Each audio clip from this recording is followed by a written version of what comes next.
Welcome back, everyone, for another deep dive. Today, we're going to kind of unpack a case that I think really highlights how appearances can be deceiving. We're headed to Riverside, California. Oh, yeah. Riverside, California, like sunshine, beautiful homes, I know a close-knit community, but underneath that picture-perfect facade lies a really shocking story of brutality and betrayal. What's fascinating about this case is how it starts. Yeah. It starts in a place that almost seems immune to such darkness, really kind of highlighting that evil can truly lurk anywhere. Yeah, exactly. We're diving into the murder of Jan and Kiana Pek, a young couple who were brutally killed in their Winchester home back in 2008. And to get the full picture, we've got a stack of sources, court transcripts, investigative reports, Oh, and even some chilling excerpts from a Dateline episode that covered the case. wow. Yeah, so this case has gotten a lot of attention. It has. And having this variety of sources, I think, is going to allow us to really trace the steps of the investigation, really try to understand the complexity of this case, especially when the trail kind of leads us right to the gates of Camp Pendleton. Right. Okay, so let's set the scene. It's 2008, and we're in Riverside, California. Winchester, in particular, was known as kind of a safe haven for families, especially those connected to the nearby Camp Pendleton Marine Base. Right. Jan and Kiana actually chose this community to build their life together, drawn to its peaceful atmosphere. Their love story actually began against that backdrop. Jan, a Polish immigrant, was so moved by the events of 9/11 that he felt a strong calling to serve, and he enlisted in the Marines, gets stationed in California, and at a going-away party for a friend who was deploying overseas, he meets Kiana. Okay, so I imagine a whirlwind romance, falling in love before he's shipped out. Well, not quite. Kiana was initially hesitant, about dating a Marine, but Okay. Jan was persistent even while deployed to Iraq, and they began dating after his return and were soon inseparable. So their story really does kind of represent that classic blend of young love and dedication and just excitement for the future they were building together. And it gets even more heartwarming, right? A beautiful vineyard wedding, a loving family, and finally, finding their dream home in Winchester. A two-story house with all the bells and whistles. Oh, yeah. The perfect place to start their happily ever after. Otherwise, which makes the discovery of their bodies all the more horrifying. They were found bound, executed, and it appeared that someone had tried to make it look like the house was destroyed by fire. Wow. I mean, that level of violence in such a peaceful community, I can't even imagine. That must have been a shock. I'm guessing the brutality of the crime scene immediately raised some red flags for investigators. Absolutely. Mm. This wasn't just a random act of violence.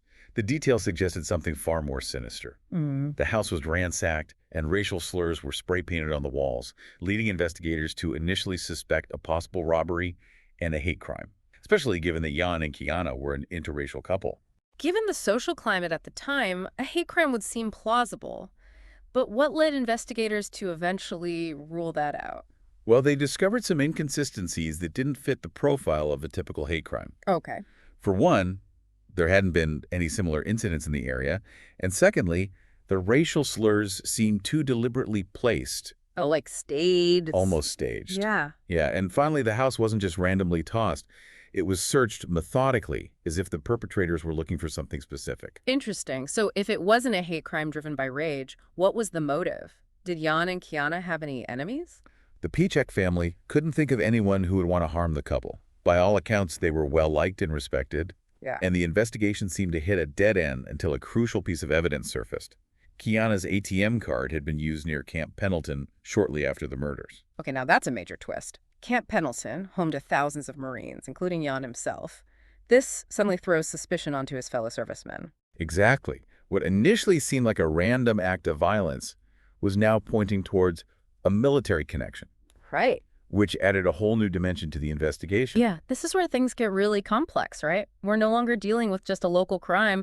We're stepping into the world of military jurisdiction and interagency investigation. Yeah, and as we'll see, that shift brings its own set of challenges, pushing investigators to navigate a web of protocols and procedures within the tightly knit community of the Marines. Before we get into that, though, there's something I find really intriguing about this case.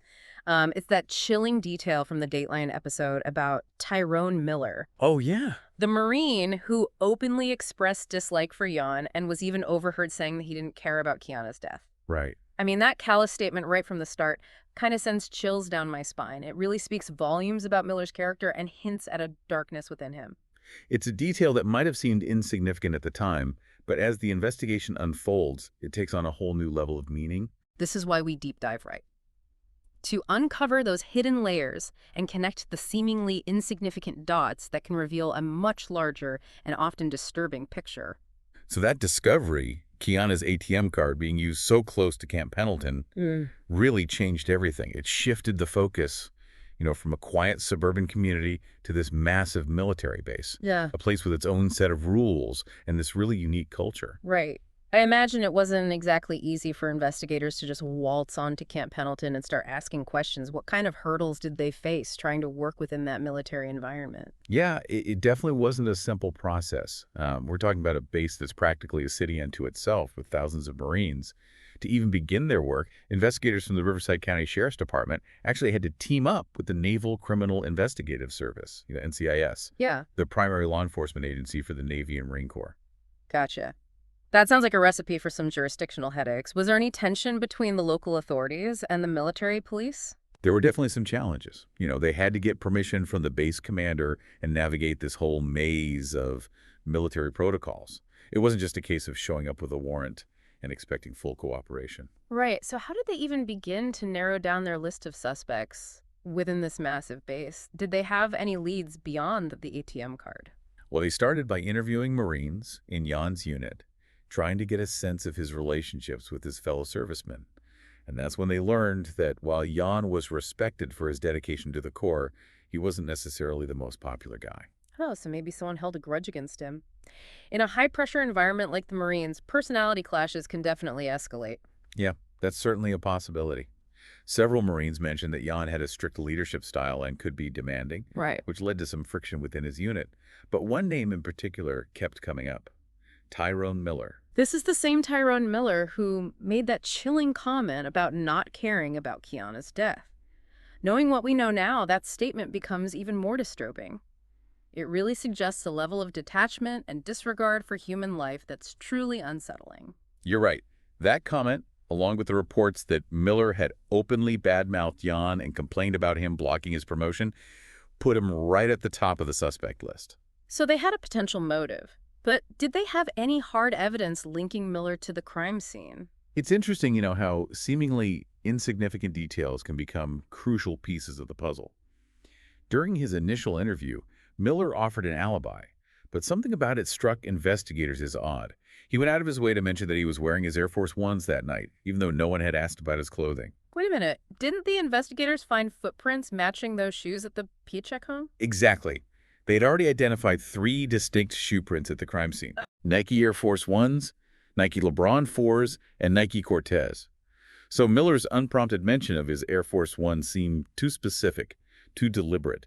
It raised a huge red flag. It's almost like he was trying to insert himself into the narrative.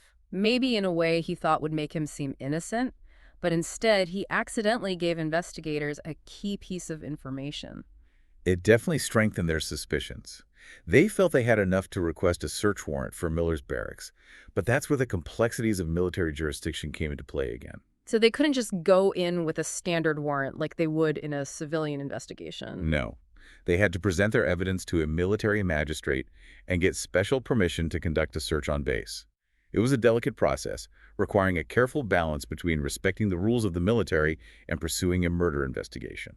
I imagine there was a lot of pressure on the investigators at this point. What happened when they finally got permission to search Miller's barracks? What they found was a game changer. Inside, they discovered a veritable treasure trove of evidence linking Miller to the murders. They found Kiana's stolen ATM card, jewelry belonging to both victims, a piece of paper with Jan's home address scribbled on it. Wow.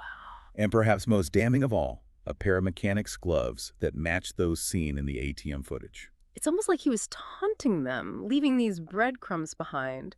What happened when they confronted Miller with this evidence? Well, they moved to arrest him immediately, but the situation took a dramatic turn. Okay. As they entered his barracks, Miller grabbed his young child and tried to use him as a shield. Oh my God. That's horrifying, to use his own child as protection against the police. What does that tell you about his state of mind at that moment? It's a sign of desperation, of a man backed into a corner and willing to do whatever it takes to evade capture. Thankfully, he eventually put his child down and surrendered to the authorities. So they had him in custody, surrounded by stolen goods, with evidence directly linking him to that ATM withdrawal. I'd say that's a pretty solid case, right? You would think so. But Miller, while admitting to being involved in the crime, insisted that he wasn't the one who pulled the trigger. Oh, okay. He claimed he was a reluctant participant in a plan that went horribly wrong. Classic deflection. I'm guessing he pointed the finger at someone else. Exactly. According to Miller, the initial plan was simply to assault Jan as revenge for his strict leadership and the poor performance evaluations he'd given Miller. Okay. But then, he claimed, one of the other Marines involved decided to eliminate any witnesses. So according to Miller's story, someone else made the decision to execute Jan and Kiana in cold blood. Who did he name as the shooter? He identified Emery's John, another Marine from their unit, as the one who fired the fatal shots. But of course, investigators weren't just going to take Miller's word for it. They immediately brought John in for questioning. Okay. But if this was truly a group effort, who else was involved? Did Miller give up any other names? He did. He implicated two more Marines, Kevin Cox and someone he only knew as Psycho. They found Cox's name in Miller's phone, and a search of his barracks turned up a Nike Cortez shoe matching the third footprint at the crime scene. So they had 3 of the 4 suspects in custody. How did they track down Psycho? They found his real name, Keyshawn Sykes, in Cox's cell phone contacts. A search of Sykes' apartment turned up more of Kiana's stolen jewelry, confirming his involvement in the crime. So they finally had all 4 suspects behind bars. Did their stories align with Miller's version of events? Not entirely. While they each admitted to being at the Piotrek home that night, they all tried to downplay their roles, claiming they were either outside during the murders or unaware of the true plan. But they were all there, taking part in a home invasion that ended in a double homicide. It seems like they were trying to distance themselves from the most brutal aspects of the crime, hoping for a lighter sentence. And there's another layer to this case that makes it even more chilling. The investigation uncovered evidence linking this group to other robberies in the area, suggesting a pattern of escalating violence. So it wasn't just a personal vendetta against Jan. This was a group of Marines who seemed to be on a downward spiral, their crimes becoming more and more brazen. Precisely. What started as a targeted attack on Jan spiraled into a series of violent acts that ultimately culminated in the tragic deaths of Jan and Kiana. And with all 4 suspects in custody, the focus shifted to the complexities of bringing them to justice. Now, this is where things get really interesting from a legal standpoint. We're dealing with a crime committed by Marines, which raises questions about whether they would be tried in a military court or a civilian court. That's a crucial point. The jurisdiction in this case wasn't clear-cut. The murders occurred off base, but the perpetrators were active-duty Marines. There were a lot of legal intricacies to consider. So how did that play out? Where were they ultimately tried? After much deliberation, the decision was made to try them in civilian court in Riverside County, where the murders took place. This decision reflected the severity of the crime and the desire to hold the perpetrators accountable to the community they had violated. This sets the stage for what I imagine were some highly publicized and emotionally charged trials. You're right. The brutality of the crime, the young age of the victims, and the fact that the perpetrators were Marines, all of this captivated the nation's attention. Before we delve into the trials and the verdicts, I want to go back to something you mentioned earlier, the other robberies linked to this group. It seems like their criminal activity escalated over time. Did the investigation reveal any details about those earlier crimes? It did. It turned out that Miller, John, Cox, and Sykes had been involved in a string of robberies in the months leading up to the murders. They targeted homes, businesses, even other Marines. It's a chilling example of how unchecked aggression and a sense of invincibility can lead to increasingly dangerous acts. It's a reminder that seemingly isolated incidents can sometimes be part of a larger pattern. And in this case, that pattern culminated in a horrific act of violence that shook an entire community. So the stage is set for these trials. National attention, the complexities of military involvement, and a community seeking justice for this brutal crime. I imagine the pressure was pretty intense for both the prosecution and the defense. Yeah, absolutely. The stakes were incredibly high. The prosecution sought justice for Jan and Kiana, while the defense aimed to protect the rights of their clients, despite the horrific nature of the accusations against them. And adding to that pressure, one of the suspects, Keyshawn Sykes, was making headlines for some rather disturbing behavior during pretrial hearings, right? Yeah, Sykes' conduct was bizarre, to say the least. He had an outburst in the courtroom raising concerns about his mental competency to stand trial. He even went so far as to smear urine on the walls and floor, causing a significant delay in the proceedings. Wow, that's shocking. It sounds like he was trying to disrupt the process or perhaps even portray himself as mentally unstable. Did they ultimately determine if he was fit to stand trial? Yeah, after a thorough evaluation, the court ruled that Sykes was competent and the trial could proceed. However, his actions undoubtedly added another layer of complexity to an already challenging case. So, with all four suspects deemed competent to stand trial, how did the prosecution approach these cases? Did they try all four Marines together? No, they opted for a slightly different strategy. They decided to try Miller, John, and Cox together, arguing that they acted as a cohesive unit, each playing a distinct role in the events that unfolded that night. Sykes, on the other hand, was tried separately, with the prosecution portraying him as less involved in the planning and execution of the murders. That's interesting. By separating Sykes, were they hoping to use him as a potential witness against the other three? That's a possibility. They might have believed that Sykes, facing his own trial and potential conviction, would be more likely to cooperate and offer testimony that could strengthen their case against Miller, John, and Cox. Let's start with the trial of Miller, John, and Cox. What was the prosecution's main argument against them? What kind of evidence did they present? The prosecution meticulously laid out their case, portraying Tyrone Miller as the mastermind behind this horrific crime, driven by a personal vendetta against Jan. They pointed to the evidence found in Miller's barracks, the stolen items, the address, and the gloves, as clear signs of his involvement. They also presented evidence that his DNA was found on one of the mechanic's gloves recovered from the scene. But didn't Miller claim that he only went to the Piacek home to confront Jan, not to kill him? Yes, that was the crux of his defense. He tried to paint himself as a reluctant participant, claiming that Emery's John made the decision to shoot Jan and Kiana without his knowledge or consent. He argued that the situation escalated beyond his control. But the prosecution argued that the level of violence, the premeditation involved, pointed to a plan that went far beyond a simple confrontation. Precisely.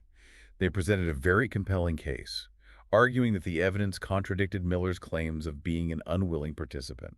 The sheer brutality of the murders, the fact that both victims were bound and executed, suggested a level of intent that went far beyond a spur-of-the-moment decision. And what about John and Cox? What were their defenses? John maintained his innocence throughout the trial, steadfastly denying that he fired the fatal shots. His defense really hinged on creating reasonable doubt, attempting to poke holes in the prosecution's case and suggesting that someone else might have been responsible for the shootings. And Cox, the alleged lookout, did he admit to being at the Piacek home that night? He did, but he tried to minimize his involvement, claiming that he acted only as a lookout remaining outside the house during the murders.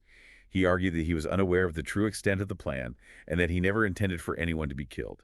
But the prosecution argued that they were all complicit regardless of their individual roles, right? Exactly. They presented a unified front, arguing that each of the three men played a crucial role in the events of that night. They emphasized that even if Cox didn't personally pull the trigger, his presence as a lookout facilitated the crime and made him just as guilty as the others.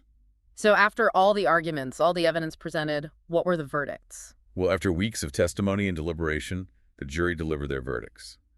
Tyrone Miller, the alleged mastermind, was found guilty of murder, robbery, and sexual assault. He was sentenced to death. And Emrys John, the accused shooter. John was also found guilty of murder and received a death sentence. The jury, it seemed, was convinced by the prosecution's argument that he was the one who carried out the executions. And Kevin Cox, the lookout, did the jury find him guilty as well? They did. Cox was convicted of murder, but was spared the death penalty. He received a sentence of life in prison without the possibility of parole. It's a mixed bag of verdicts. On the one hand, the two men deemed most responsible. Miller and John received the ultimate punishment. But Cox, despite his attempts to minimize his role, will still spend the rest of his life behind bars. What about Keyshawn Sykes? What was the outcome of his separate trial? Sykes, despite his erratic behavior and attempts to disrupt the proceedings, was also found guilty of murder and sentenced to death. The jury seemingly saw through his attempts to portray himself as mentally unstable and held him accountable for his actions. So in the end, all four Marines involved in this horrific crime were brought to justice, though, with varying degrees of punishment.